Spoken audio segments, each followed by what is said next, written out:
Warning: accessing this file without proper clearance is expressly forbidden by the O5 Council. Are you sure you would like to proceed? Please enter identification. Initiating facial scan.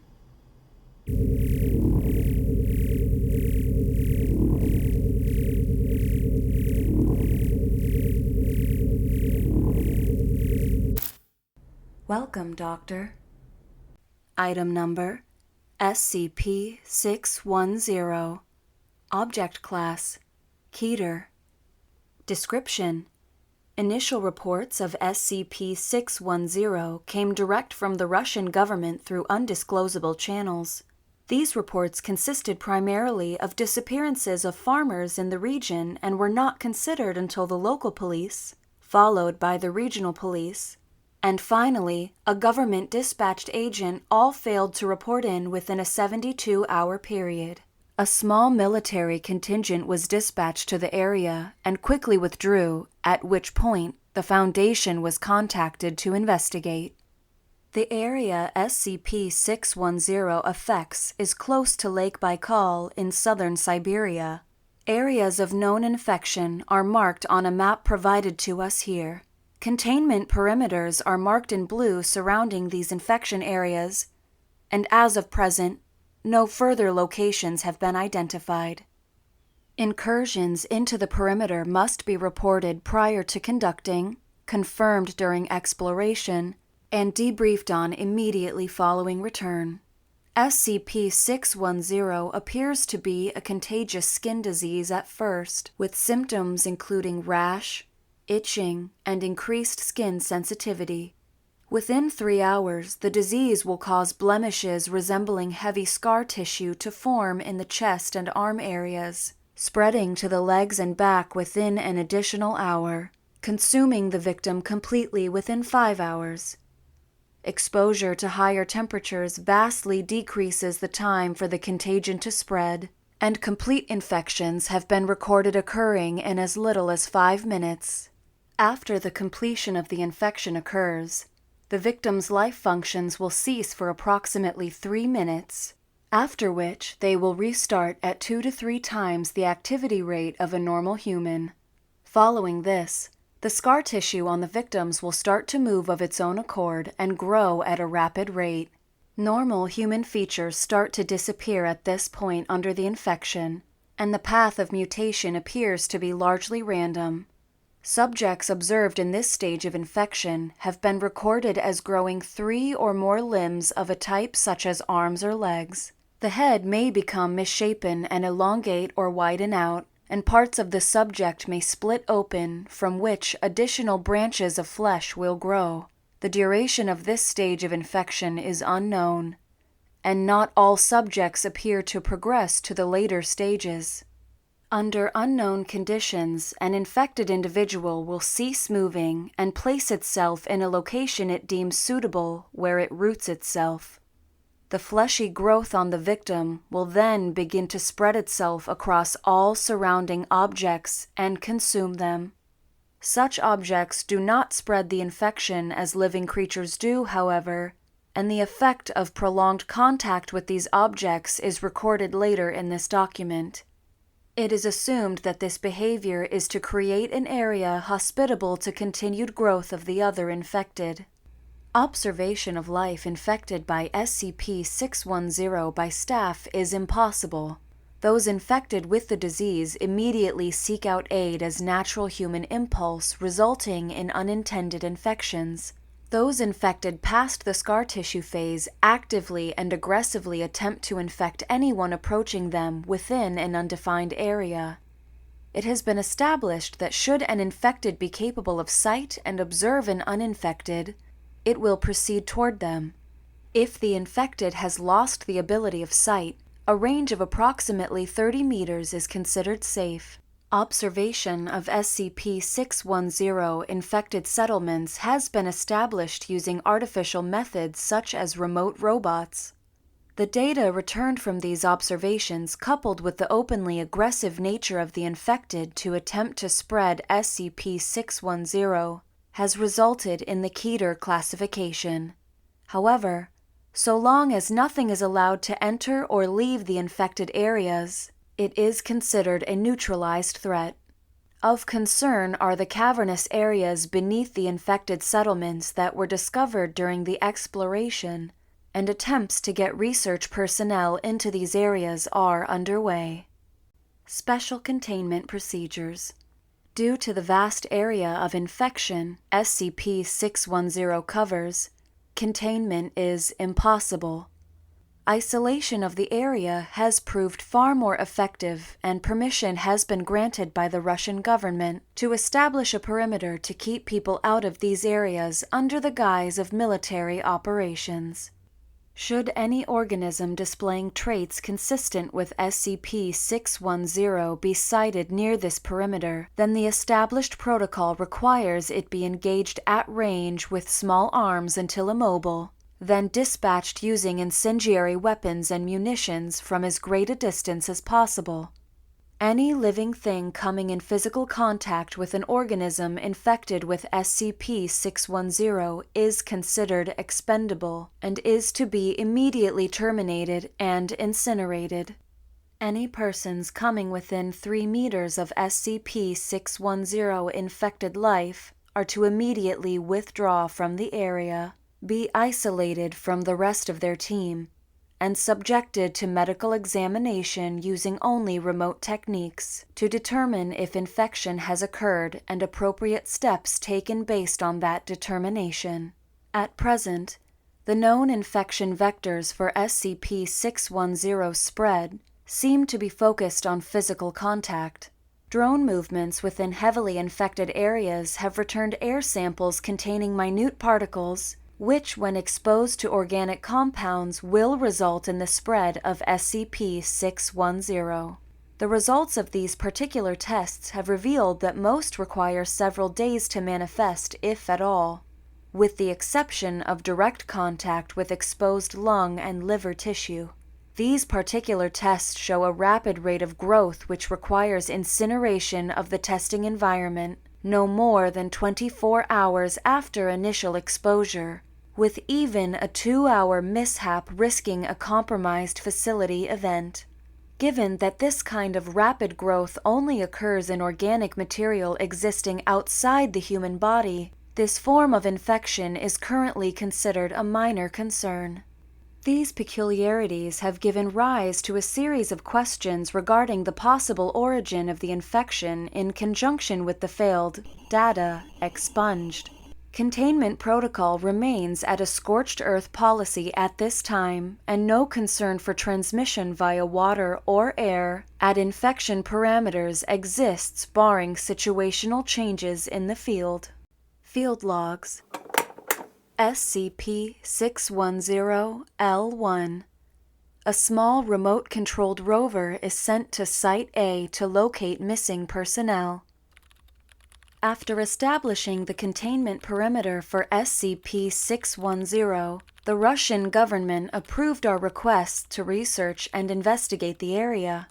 For the first such exploration, a small camera-mounted unit known as Herbie was dispatched at a safe distance and directed towards Site A. Herbie has a battery life of 12 hours and a control range far wider than that required for this dispatch. Herbie is able to enter Site A without incident. The landscape around Site A shows early stages of assimilation by singular SCP-610 infected who have fallen at largely random intervals around what remains of the village. Many of the homes appear to have suffered fire damage long since put out. However, a fair amount remain intact. Aerial reconnaissance of Site A combined with thermal imaging has put it at an estimated population of 79 infected. Immobile infected are included in this number. However, it is difficult to ascertain an exact percentage of mobile versus immobile. Varying degrees of physical mutation due to SCP-610 are present in Site A, and it is assumed that all the inhabitants are in advanced stages of infection. Herbie observed the exterior of the village for 2 hours. during which time all infected behaved with what appeared to be a loose sense of social structure. Because Herbie remained stationary during this observation period, it is unknown precisely what each individual infected person was doing. However, the central plaza experienced occasional bursts of activity and downtime. Requiring more information, Herbie was directed to follow an infected as it entered a home.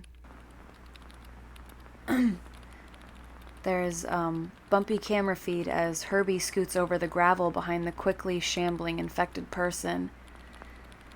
The interior of this home is the same as that attached to the primary file for SCP-610. The infected being tailed is the one sitting at the table. After entering the home, Herbie's camera was raised slowly as to not draw attention. This action was either unnoticed or ignored. The infected person is watched from the doorway as it hobbles around the home and stops at each of the other visible infected organisms. However, it appears to ignore the one under the table, which, while not immobile, does not leave that area. What this creature was before infection is unclear. After lapping the table and repeating this procedure 3 times, the primary infected person, known as Alpha henceforward, stops at the bedridden infected, known as Beta, and proceeds to assault it with furious punches. Beta is unable to leave the bed for unknown reasons, but is not completely immobile as it flails its arms in response to the beatings delivered by Alpha.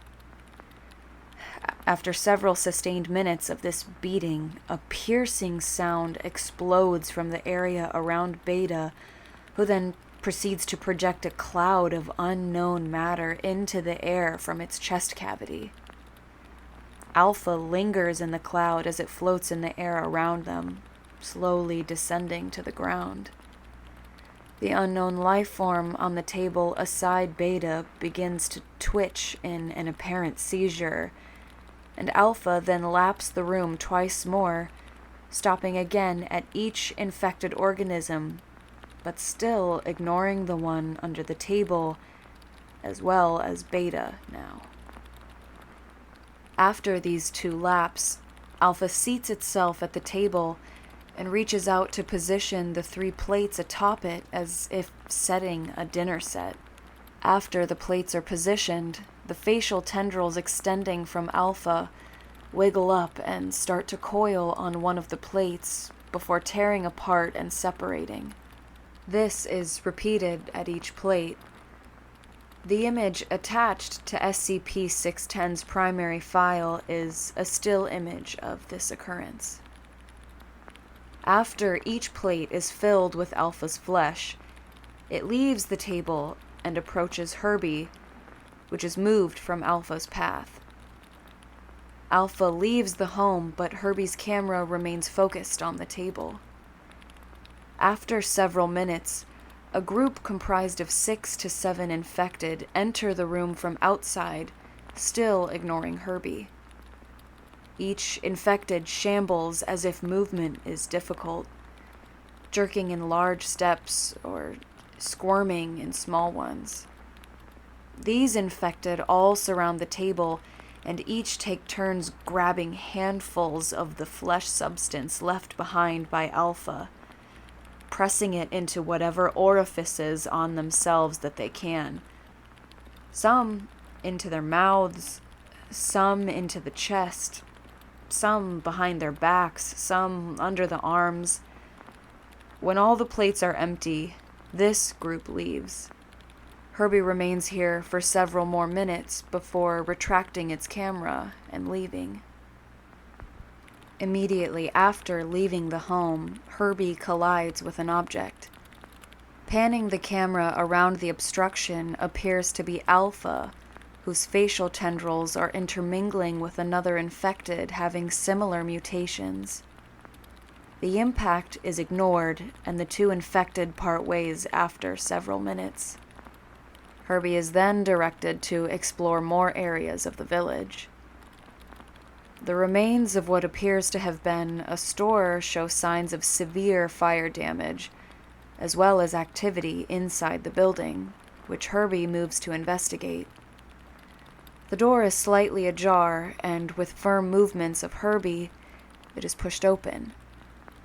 No notice is taken of this action, or it is ignored. Inside the store are several infected persons, most of whom are standing around. However, one is on the ground rolling back and forth over the space of approximately 0.3 meters, or 1 foot, and is ignored by the others. Herbie rolls under the divider separating the cashier area from the customer area and pans around behind the counter. The upper half of a person is protruding from a cellar door behind the counter. This person does not appear to be suffering from advanced infection and wears the garb of a Russian soldier. Herbie zooms the camera in to confirm identification, and it is noticed the eyes of this person are in constant movement, often focusing on Herbie. The rest of the soldier does not move. Herbie is directed to leave this area and proceeds to the back room. In this storage area, a large pile of bodies are stacked together. Some pieces of clothing are visible and appear to contain both military garb and everyday clothing. No facial features are discernible on any of the bodies due to the way they are stacked. Atop the bodies, an infected sits, appearing to have its lower parts fused to the pile, with its upper half in a wild state of flailing and seizure. Approximately every 10 seconds, a burst of spores flies out the top of this infected, which linger in the air. Herbie is directed to leave the building. After leaving this building, Herbie passes by the village well, surrounding which are a series of immobile infected, all facing the well. The arms of each of these infected persons are stretched out, one in contact with the next, forming a perfect chain, save for one whose arms are down at its side. Herbie passes by this last infected to approach what appears to have been a town hall or mayor's building, when the infected becomes mobile and snatches the rover up. Video feed from Herbie focuses on the face of the infected, which is strangely in perfect shape given the condition of the rest of its body, which is horribly bloated. This infected was once a young girl from appearance, age estimated 10 to 12. Herbie is rolled side to side in its grip as its face stares motionless at the rover. The infected's face suddenly balloons in size and explodes outward into a series of fleshy flaps that grip Herbie and draw it inside. Herbie's video feed terminates here.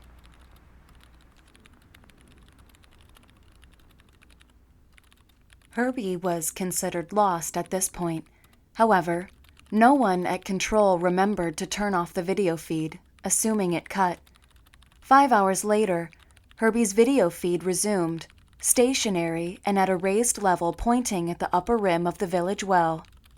The video feed contains some blur due to what appears to be a slimy film which often oozes across the lens, but when not obscured provides perfect quality recording. Herbie does not respond to any remote commands, but its video jerks back and forth from target to target, zooming in and out of its own accord.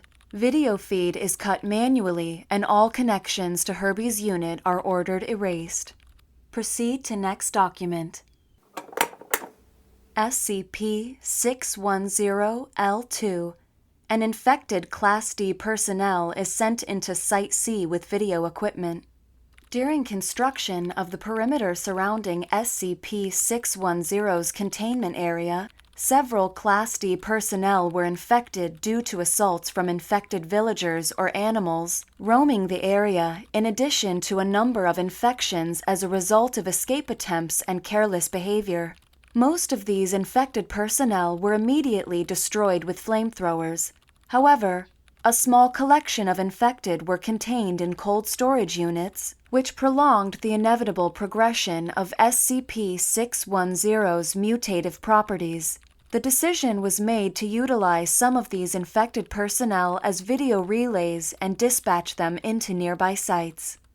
Due to the concern over loss of equipment as evidenced in SCP-610-L1, all 3 subjects that were used in this manner were sent in with a single video system to Site C. Additional equipment issued for this dispatch include a 1-gallon container of gasoline, 3 emergency flares, 3 9mm pistols with 3 magazines of ammo each, 3 single-serving food rations.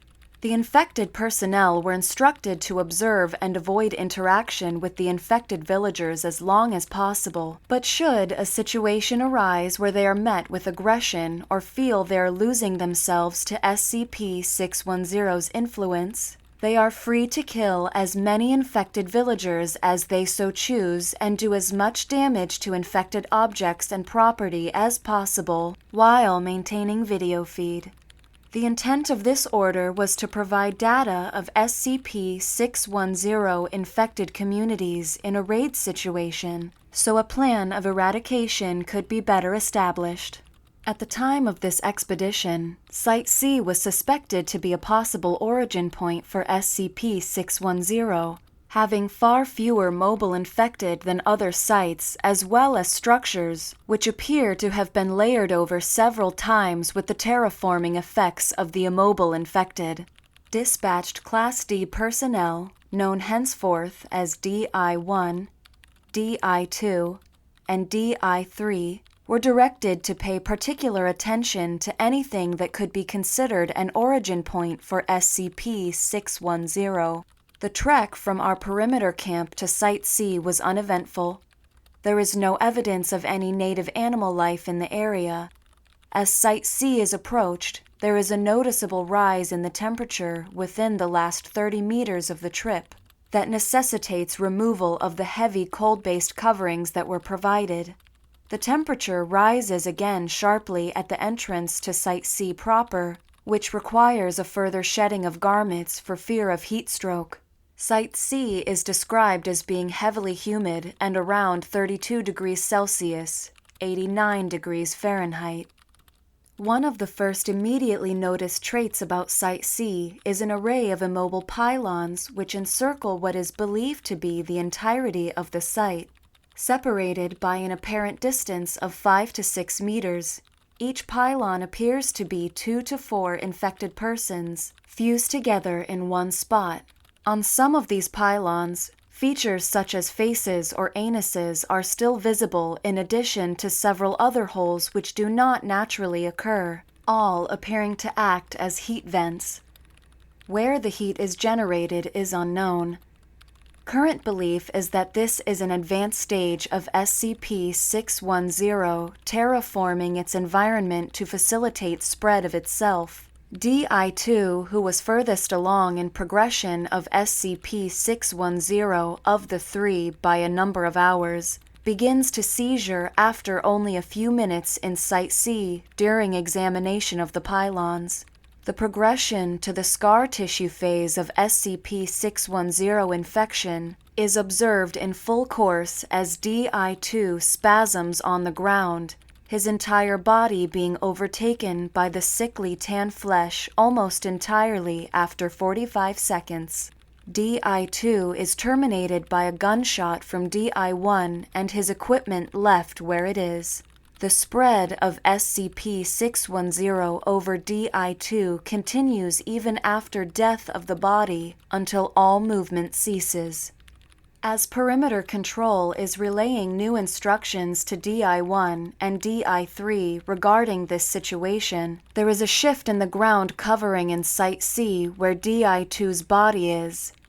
Video feed shows the flesh-like growth splitting open beneath his body, and a series of ropey tendrils coming from within the gap to pull his corpse inside. The opening closes up quickly. Total time elapsed, 3 seconds. As DI-1 and DI-3 decide to act quickly in these hotter temperatures, fearing the same fate, they proceed to the village center and encounter another previously unknown phenomenon. In the precise center of town, rising above what was the community well, is a sphere suspended by angled supports comprised of SCP-610 flesh. This ball is riddled with the features of humans in early stages of SCP-610 infection, as well as a good number assumed to be in later stages. A number of specimens of non-human life forms such as deer and bears are also visible within the mass. The entire sphere of flesh pulses at roughly a 5-second interval, and with each pulse emits a ring of spore-like material from its equator. This material floats to the ground and appears to be absorbed into the converted environment. DI-3 begins to douse the sphere with the provided gasoline, and when questioned by a panicking DI-1, explains this looks like as good a thing to burn as any. At this point, Perimeter Control has ceased giving commands due to the rapid deterioration of events. There is no reaction from anything within Site C to any of this activity until the precise moment at which a lit emergency flare is applied to the spherical mass, which immediately goes up in flames. The remote feed plays back a noise from an unknown location that seems to come from a location far outside of Site C, but was reported as being heard even at Perimeter Control by both Sites C and A. This noise is described as both explosive, quote, as if multiple high-yield charges were detonated on a mountainside, and alive, quote, like a large feral creature roaring. Within 15 seconds following the sound's dissipation, Site A reported that a series of explosions had occurred within the village. 5 seconds after this report, the spherical mass in the middle of Site C explodes. DI-1 and DI-3 are thrown by the blast. DI-3 is confirmed deceased by DI-1 after regaining his footing, having suffered injury from stone shrapnel from the well. DI-1 is able to report he has bruises and ringing ears, but aside from the rapidly spreading SCP-610 infection, he suffered no blast damage. During this recording of footage, DI-1 had his video equipment removed and was looking into it. Due to the angle of recording, it is unknown precisely what occurred in Site C, but something draws DI-1's attention back to the center of town, where he stares for several moments, then is pulled in the opposite direction, the video equipment falling to the ground and recording in a skyward direction. The last moments of footage from DI-1's video unit display a humanoid figure moving through the air, followed by the sound of an impact in the same direction. Within 3 seconds of this event, an unknown creature steps upon the recording video equipment and destroys it. Perimeter Control remained on high alert for a full 24 hours at all locations, without any incident following this event. Proceed to next document. SCP-610-L3. Initial discovery of the tunnel entrances at Site A. The destruction caused by the rapid collapse of the Site C exploration attempt during SCP-610-L2 resulted in a series of unexpected events in Site A, as the strange spherical formation in Site C was burned and destroyed. The SCP-610 infected inhabiting Site A were recorded by aerial drones going into seizures and convulsions. The mobile SCP-610 infected who were able to regain their footing all proceeded to what appears to have formerly been an upper-class residence and entered the building. As the infected entered this dwelling, It suffered a foundational collapse, revealing the presence of a sinkhole beneath it.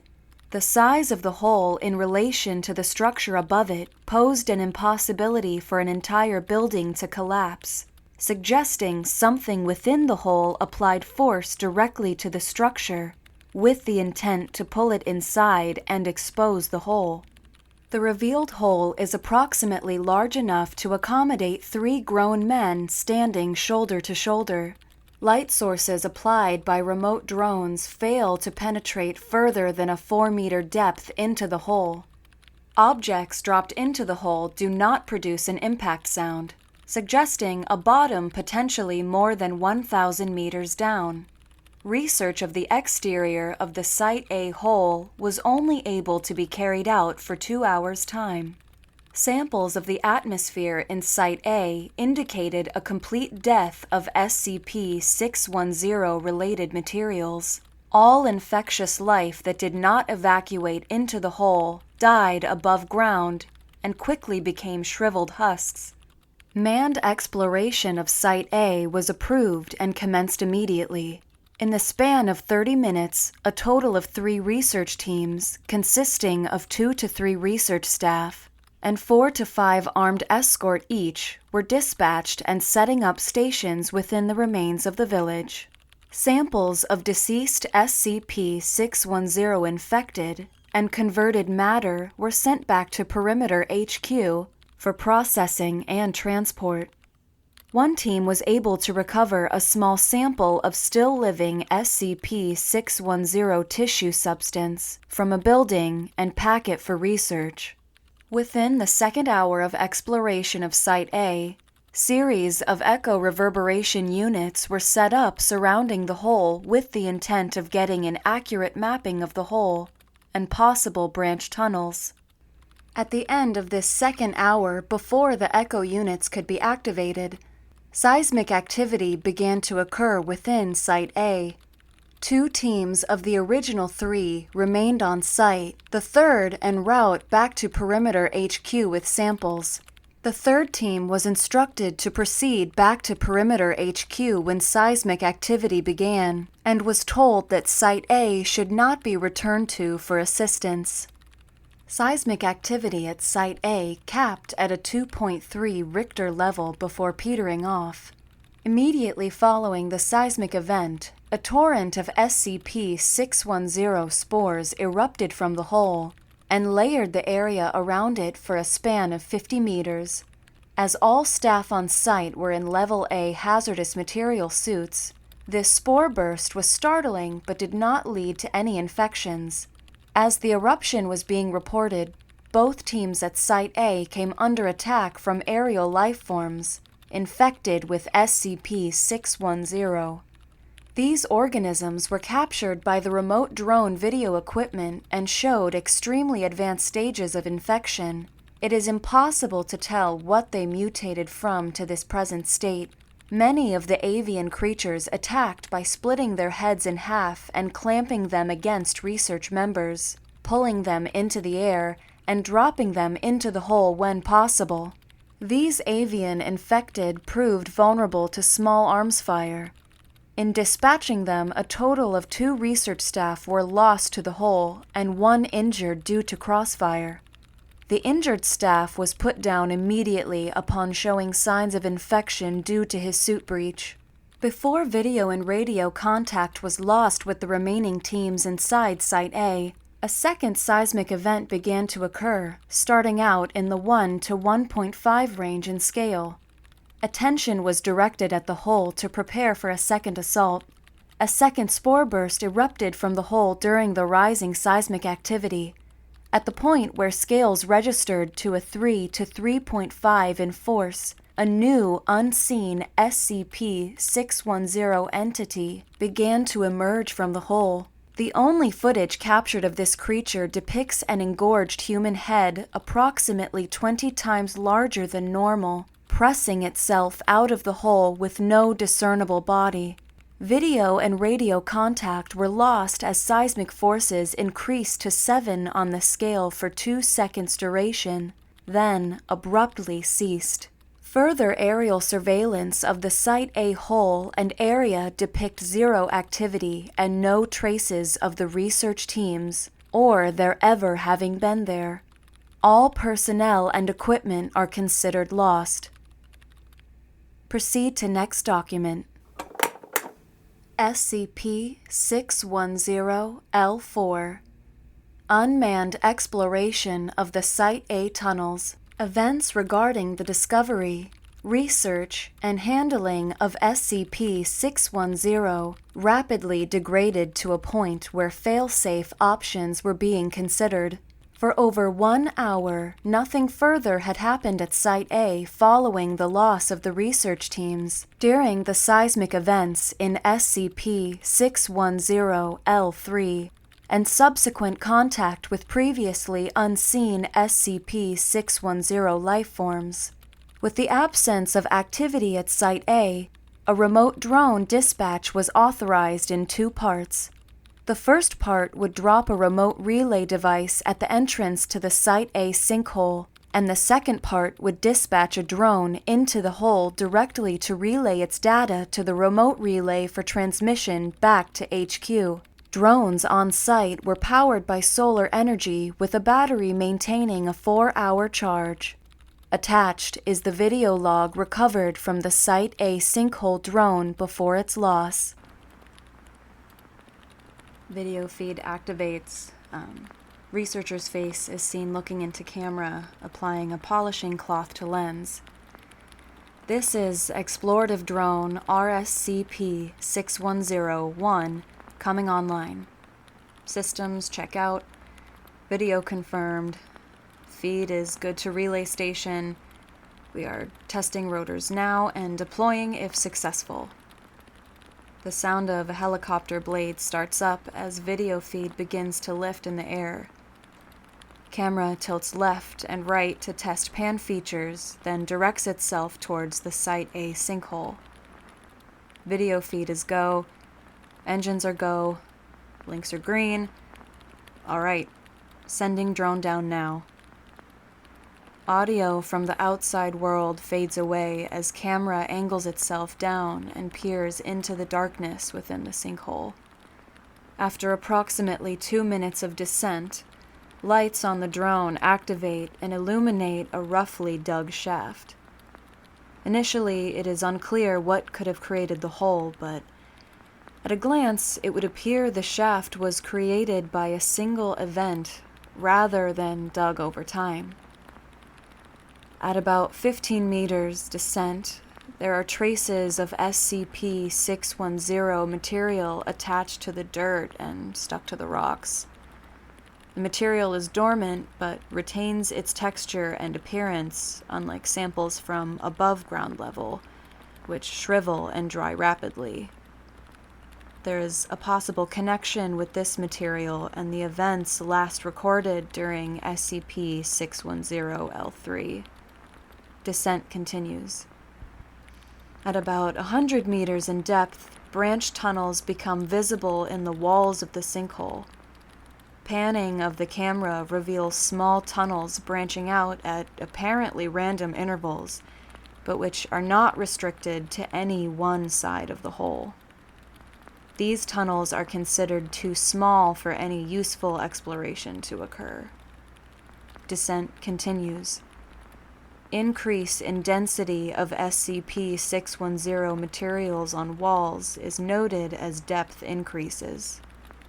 At about 250 meters, the bottom of the sinkhole becomes visible and the tunnel slopes sharply, suggesting unnatural formation, which was already suspected. Drone video shifts to illuminate this tunnel, and drone proceeds forward through the area. SCP-610 coats entirety of the tunnel now, and care is taken to keep the drone from coming in contact with any surface. Movement is detected about 5 meters ahead. Lights on the drone are dimmed, and weapons come online. The RSCP-610 drone is equipped with a 5.56mm machine gun containing 50 rounds of ammo. This is meant to be used to deter wildlife away from the drone and defend against aggression when possible, rather than to dispatch a target, although it is fully capable of handling human aggressors in small groups. Camera focus turns to the moving mass of flesh ahead at about 3 meters. After focus clears, the movement appears to be coming from what appears to be a deer, uninfected, wriggling in the grips of tendrils composed of SCP-610 material. The deer is being suspended above the ground with unclear intent. The drone is moved past the trapped deer while holding it in view of the camera until safely away. Nothing occurs with the deer, and the drone proceeds past undisturbed. The previously fairly level ground of the tunnel displays large humps in apparently random placement about 5 meters ahead of the drone, about 30 meters past the encountered deer.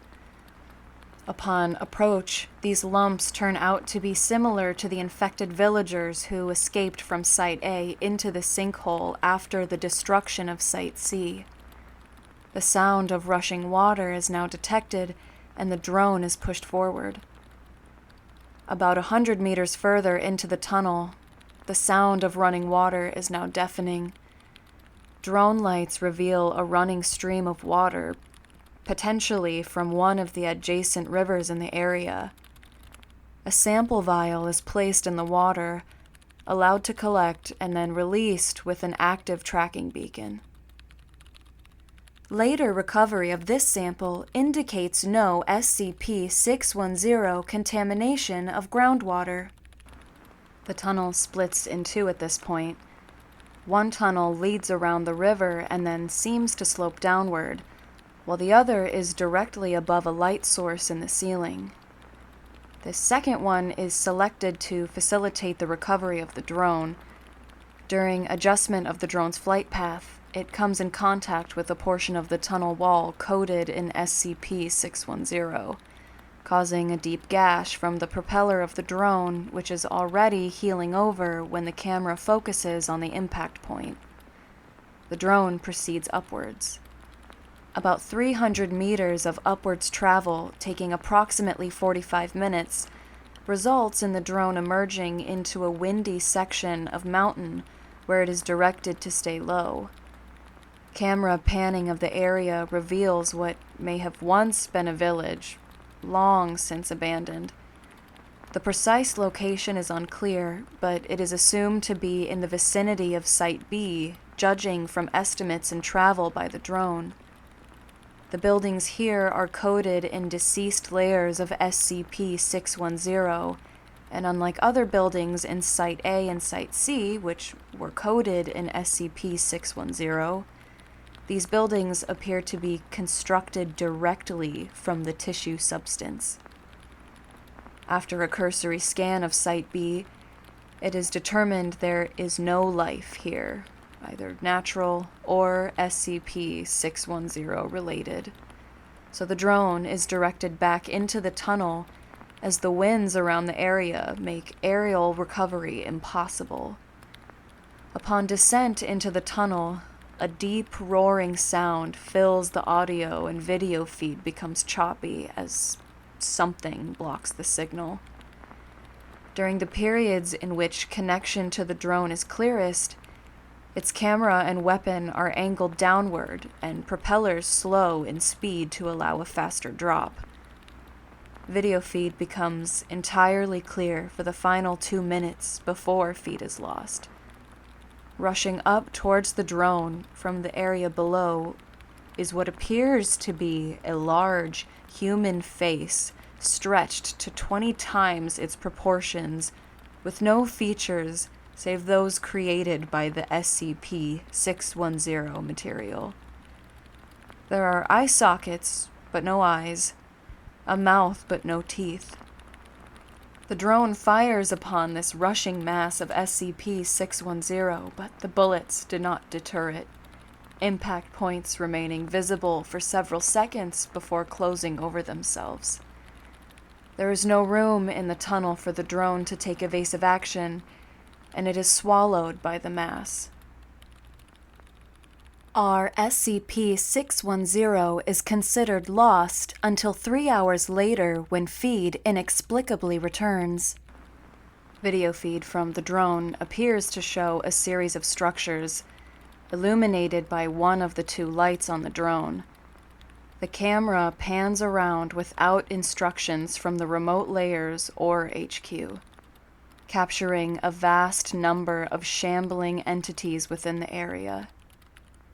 SCP-610 material moves over the lens of the drone, and video feed is permanently severed. Manned exploration was approved. Results are in document SCP-610-L5. Proceed to next document. SCP-610-L5. Manned exploration of the Site A tunnels. Approval from Central HQ was granted for a manned assault excursion into the tunnels beneath Site A to try to ascertain the extent of the SCP-610 infection.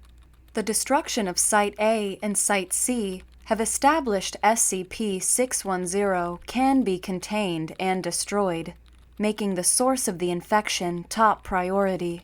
The initial descent into the tunnels consists of 5 teams, 2 research, and 3 assault, along with enough equipment to establish an underground base of operations. Descent into the tunnels was established using pulley systems and a lift to move equipment. Assault teams were the first to descend, armed with flame units to clean SCP-610 out of the area. All teams were able to descend without incident, and flame units took point, providing an undisturbed journey toward the water source where the SCP-610 drone was lost.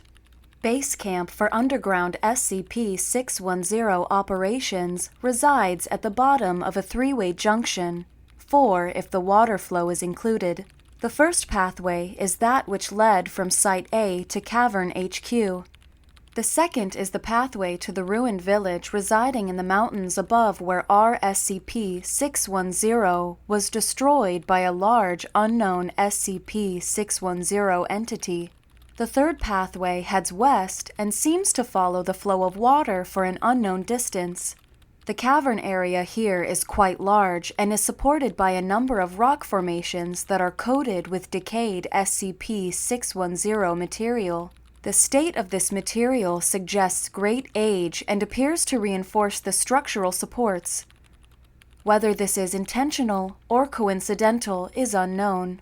The 2 research teams split activities between building Cavern HQ and collecting samples of SCP-610 in various states. No contagious materials were detected within this area, and the creature recorded by unmanned drones did not appear at any point to the cavern staff. Of the 4 research teams, 3 were ordered to proceed down the unexplored pathway, while an aerial drone was prepped for a second recon of the vertical shaft. SCP-610 infection did not appear in the third pathway until approximately 3 kilometers, and serious infection did not appear until 16 kilometers in. Even after the lengths traveled by the assault teams, no SCP-610 infectious life forms were encountered, and the fleshy material coating the cavern walls posed no threat to the team. The most significant reports at this time were the increasing thickness of material, suggesting a source, and the complete lack of SCP-610 contamination in the water. As a test, a sample of SCP-610 was cut away from the cavern wall and placed in the flow of water. It exhibited no unusual reactions but was quickly swept away by the current. At 20 kilometers in, the leader of the assault teams requested a transport buggy be dispatched to them. One was available at the above-ground HQ. However, it would take time to move it to Cavern HQ and then remote drive it to the teams. Rations provided to the assault teams were sufficient, so a camp was established while the buggy was moved and readied. During this time, an aerial drone was also sent to explore the vertical shaft. The results of this exploration were placed on hold with the arrival of the buggy at Cavern HQ, and ultimately concluded in document data expunged. The buggy was navigated to the assault team encampment with no events en route. However, upon arrival and preparation to continue the exploration, the assault teams came under attack by a number of large SCP-610 infected life forms that emerged from the area ahead of them. Video recovered from the assault team cameras shows them caught off guard as the SCP-610 infected made no sound and were undetectable. On one film, for 1 to 2 seconds, it appears that some of the creatures are coming out of the SCP-610 materials on the wall, not emerging from them so much as being created by the material and then breaking away to act independently. During this assault, in an attempt to protect the buggy, were lost to the water currents and contact with them was lost. Contact was regained, however, and is recorded in SCP-610-L6. The remainder of the assault team now consisted of 3 members armed with a single flame unit. Use of this unit to repel the assault proved vital as standard firearms did minimal damage to the infected creatures. These infected creatures show minimal traits to associate them with any known form of life in the region, giving rise to the belief they may have been spawned by the SCP-610 infection itself as a form of defense. No further casualties were suffered during the raid, and the remaining members managed to eliminate all attacking infected, allowing them to continue with exploration, with added orders to attempt to locate lost team members. A further 20 kilometers into the tunnel, the river separated from the tunnel pathway, and the team was instructed to abandon the recovery order, given the inability to navigate the waters safely. A total time of passed before the remaining assault team reached an end in the tunnel. At the perimeter of the area, now known as Site B, the team came under assault again from a smaller number of SCP-610 that were much larger in size. These infected appeared in the tunnel as if they were lying in wait for the approaching team. These creatures were dispatched using the flame unit, although all fuel for the unit was expended in this act. The assault team was now limited to standard weapons and short-range personal flame units. A time lapse of 5 minutes is allowed to pass before the team proceeds farther into Site B, cautious of further assaults by SCP-610 infected. The tunnel widens out into what appears to have once been a village of indeterminate age. The construction of the buildings in this area are primitive compared to the settlements at Site A and Site C, and are of clearly human construction. Many buildings rest at angles or slants, suggesting they were disturbed by a cave-in. Of interest is a building that appears to be a church with a working clock tower. This building is built atop the remains of 2 older buildings that have fallen completely, and has a visibly stable foundation. Surrounding all structures in this area is a depression in the ground filled with a substance resembling a liquefied form of SCP-610 fleshy materials. The pool moves as if acted upon by minute and unseen forces, rippling outward from invisible contact points and rolling in waves from unfelt winds. The team avoids this pool at all times and proceeds through the ruins slowly on stable foundations where possible, making the church their target area. Within the church are pews as would be expected. However, there are only 4, one of them shattered when the building could accommodate as many as 20. The 3 intact pews are arranged in a 2-1 formation facing a pulpit. There is no trace of dust on any surface, the entire area appearing to be immaculately clean, given the location and believed age. Behind the pulpit is a hole in the floor, exposing an area of the SCP-610 pool beneath the building. The church and ruins appear to be uninhabited, and exploration of the church proper is uneventful until the clock tower bell tolls. This tolling triggers a shudder in the building, followed by human screams from the ceiling. Lights shown upon the ceiling reveal a large mass of SCP-610, from which descend a series of 6 wooden circles. Strapped to each circle is a living human, coated entirely from neck to toe in SCP-610, but having an exposed head which appears uninfected. These human captives scream as the bell continues to toll and the circles move to the ground. The team begins to move toward one to investigate when an unknown creature cries from outside the building, prompting them to take cover in shadows near the pulpit. Light sources are extinguished, pitching the entire area into darkness. Night vision is left off to avoid revealing the team's location. Sounds continue to emit from the outside of the church, drawing closer but lower than the frantic screams of the captive humans. At least one noticed the team, as the captive humans often call out to be saved. From the entrance to the church, a candle lights on the side of the doorway, then one on the other side. A figure is seen holding a small torch and moving back and forth between a series of candles to light the doorway. The flame is then applied to a rope coated in SCP-610, which quickly ignites and spreads up to a peculiar chandelier system at the church entrance. The light from this system illuminates most of the crosses, but does not reach the team's hiding place. Those captives who appear in the light do not show standard signs of the beige-colored SCP-610 infection, but instead are wrapped in a red variant of it which shows signs of constant motion, rippling across itself in waves.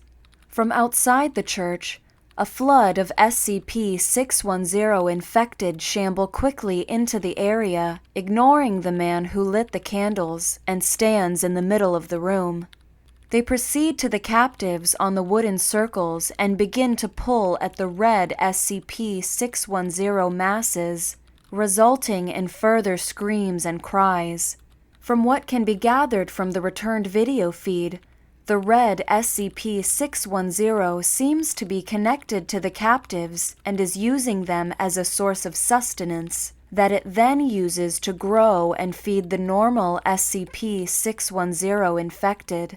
Overly zealous infected tear at the red mass too hard, which results in pulling skin and tissue from the human captive beneath. This exposed area is quickly covered over by the red mass, which then grows in size. Feeding like this continues for approximately 6 minutes, at which time the candle-bearing figure sounds a gong and all infected entities move to the pews. There are several more creatures than seats, but none move past the frontmost pews. The figure who sounded the gong does not move, spontaneously collapsing as if made from hollow clay. From the pulpit area, activity is noticed as a pillar of SCP-610 flesh rises through the hole and extends, directing itself toward the gathered creatures. No sound is heard and no motion is recorded once the pillar stops moving. This silent period persists for 10 minutes without even the human captives making a sound, having fallen silent at an unknown point. The pillar of SCP-610 retracts back into the hole it emerged from without any warning, prompting the departure of the infected from the building. The candles remain lit and the team emerges after all infected appear to leave the area. The descended captives remain at ground level as well, all screaming, seeming to have ceased, but still showing signs of life with heavy breathing and movement. Upon departure from the church, camera feeds from all 3 members became erratic. Camera 1 ceases transmitting completely. Camera 2 shoots straight up into the air for several meters, and Camera 3 captures the member with camera 2 being flung by a tendril that emerges out of the ground itself, swinging them out of sight onto the other side of the ruins. Camera 1's feed is restored and displays Camera 3's owner running briefly in the direction of the lost team member, only to turn and run back as SCP-610 infected pour from between the buildings. Combat ensues between the two members and the onrushing infected using assault rifles and personal flame units, successfully driving back enough of the horde to make an escape toward the buggy. Passing by a building, Camera 1's owner is ambushed by a figure resembling the figure who was in the church lighting candles, wielding a large crop scythe. Camera 3's owner continues without pause toward the buggy location. However, the buggy is found half absorbed by the SCP-610 mass covering the floor. While turning to find another way of escape, Camera 3's owner turns to find the same figure with the scythe approaching, weapon raised. 2 shots are fired and camera feed ends. 5 hours later, while final decisions were underway to decide how to contain or eradicate the SCP-610 threat, time-delayed video feed from the lost team members who fell into the underground river currents was established and has been filed in SCP-610-L6. Proceed to next document.